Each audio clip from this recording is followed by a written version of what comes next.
हरियाणा के पूर्व गृह मंत्री अनिल विज ने कहा कि मुझको लगता है कि बांग्लादेश में जो आग लगी हुई है उसका धुआं ममता दीदी के सिर पर चढ़ गया है, इसलिए बहकी बहकी बातें कर रही हैं और हिंदुस्तान को जलाने की बात कह रही हैं।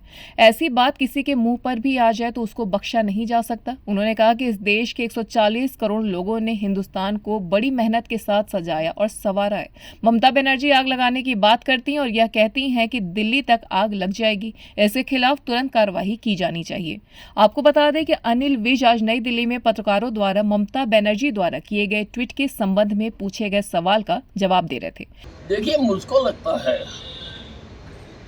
कि बांग्लादेश में जो आगजनी हुई है उसका धुआं ममता दीदी के सिर को चढ़ गया है, इसीलिए बहकी बहकी बातें कर रही हैं और हिंदुस्तान को जलाने की बात कर रही हैं। ऐसी बात किसी के मुंह पे भी आ जाए उसको बख्शा नहीं जा सकता। ये हिंदुस्तान, इस देश के 140 करोड़ लोगों ने बड़ी मेहनत के साथ सजाया और संभाला है। ये उसको आग लगाने की बात करती है, ये कहती है दिल्ली तक आग लग जाएगी। इनके खिलाफ तुरंत कार्रवाई की जानी चाहिए। वही एक सवाल यह था कि ईडी ने 834 करोड़ रुपए की संपत्ति जब्त की है और पूर्व मुख्यमंत्री भूपेंद्र सिंह हुड्डा का नाम आ रहा है। इस संबंध में पूछे गए सवाल के जवाब में उन्होंने कहा कि यह बहुत बड़ा मामला है, क्योंकि हुड्डा अपने समय पर सेक्शन 4 और 6 लगाकर किसानों को रुला दिए थे और बेचारे किसान सस्ते में अपनी जमीन बेचकर चला जाता था और बिल्डर माफिया उस जमीन को खरीद लेता था और तब सेक्शन 4 भी हटा दिया जाता था और सेक्शन 6 भी हटा दिया जाता था। उन्होंने कहा कि यह बहुत ही बड़ा कांड हो रखा है और इसमें पूर्व मुख्यमंत्री भूपेंद्र सिंह हुड्डा की संलिप्तता है और कुछ अधिकारियों की संलिप्तता है। उन्होंने कहा कि किसी भी प्रकार से उनके हाथ में हरियाणा की चाबी नहीं जानी चाहिए। अगर हरियाणा की चाबी उनके हाथ में जाती है तो पता नहीं ये क्या कर देंगे। चुनाव के दौरान इस मामले को उठाए जाने को लेकर पूछे गए सवाल के जवाब में अनिल विज ने कहा कि इस मामले पर लगातार कार्रवाई चल रही है और लगातार कोर्ट में भी कार्रवाई की जा रही है। ये बहुत बड़ा मामला है। इन्होंने किसान अपने राज में रुला दिए थे, सेक्शन 4 सेक्शन 6 लगाकर किसान बेचारा सस्ते में अपनी जमीन बेच के चला जाता था। सारी आईडी खराब हो रही है और फिर बिल्डर भी माफिया वो जमीन को खरीद लेता था, 4 भी हट जाता था।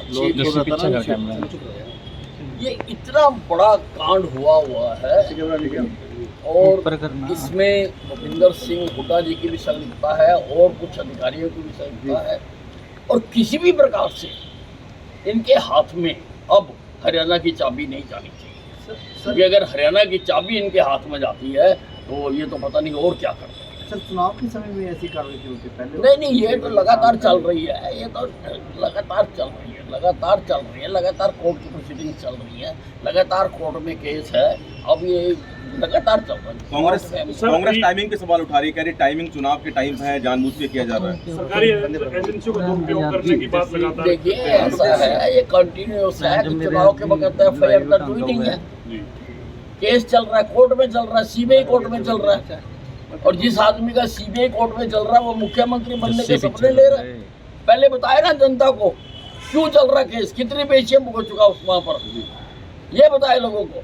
वही हाल ही हुई भाजपा की बैठक के संबंध में पूछे गए सवाल के जवाब में अनिल विज ने कहा कि भाजपा की बैठक में 55 नाम की लिस्ट तैयार की गई है और ये लिस्ट चुनाव जीतों की लिस्ट है और इन नामों को देखकर कहा जा सकता है कि भारतीय जनता पार्टी डंके की चोट पर हरियाणा विधानसभा का चुनाव जीतने जा रही है। इसके अलावा शेष नाम पर भी जल्द ही निर्णय लिया जाएगा और सूची तभी जारी की जाएगी जब केंद्रीय नेतृत्व चाहेगा। देखिए, 55 नाम चुनाव जीतों की लिस्ट है और वो नाम देख के आप भी कहेंगे कि भारतीय जनता पार्टी डंके की चोट पर चुनाव जीतने जा रही है। बाकी नामों का भी जल्दी फैसला हो जाएगा। लिस्ट तो शायद देखो जब केंद्रीय नेतृत्व चाहेगा वो आउट करेगा, लेकिन बीजेपी तीसरी बार फिर जीतेगा। सर, कुछ राज्यसभा सांसद लोकसभा सांसदों को इस बार मौका दिया जाएगा? नहीं, देखिए, ऐसा मैं वो सारा बता नहीं सकता, इसलिए मैंने जो जितना मेरे डोमेन में था मैंने बता दिया। अब बाकी तो बताएंगे बड़े नेता। सर, 35 सीटों को लेकर कब चर्चा संभव है? नहीं, वो चल रही है, जैसे जैसे उसमें चर्चा चल रही है लगातार। और जैसे जैसे जिसकी आवश्यकता है उसको बुलाया जाएगा। बात की आज भी कोई सर, बैठक कोर है ग्रुप सर की कोई बैठक बुलाई गई है आज या फिर नहीं, एज ए ग्रुप तो नहीं है, पर चर्चा में किसी को भी बुलाया जा सकता है, किसी की भी राय ली जा सकती क्या जेपी नड्डा जी से दोबारा बैठक होगी?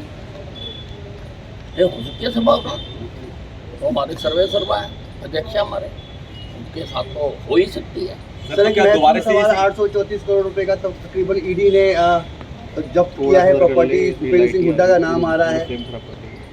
देखिए न्यूज डेस्क एनो लाइव।